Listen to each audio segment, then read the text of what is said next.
బ్రహ్మార్పణం. బ్రహ్మనామాలు సాధక నియమాలు. ఓం పరమ పావనే నమః.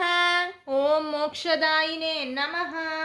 ఓం ఆశ్రిత జన సాగరినే నమః. ఓం ప్రణవకారిణే నమః. ఓం ప్రసన్నవాహినే నమః. ఓం ఆత్మజ్ఞాన జలధారిణే నమః. ఓం సౌఖ్యదాయినే నమః. ఓం శాంతిప్రదాయినే నమః. ఓం సత్యబోధినే నమః. ఓం ప్రారబ్ధమర్దినే నమః. ఓం బ్రహ్మజననినే నమః. ఓం గుణసంహరణావతారిణే నమః. ఓం నిరాకార రూపిణే నమః. ఓం సాకార దేహధారిణే నమః. ఓం మాయా విలాసినే నమః. ఓం బ్రహ్మ విహారిణే నమః. ఓం వేదసార నిత్య ప్రవాహినే నమః. ఓం యజ్ఞరూపిణే నమః.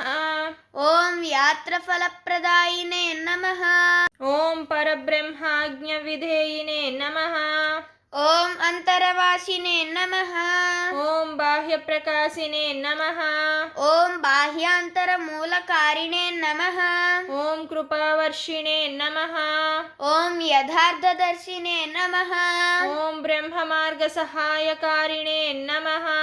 ఓం భావహరిణే నమః. ఓం బంధమోచనే నమః. ఓం నిర్గుణ చక్రధారిణే నమః. ఓం శూన్యదర్శినే నమః.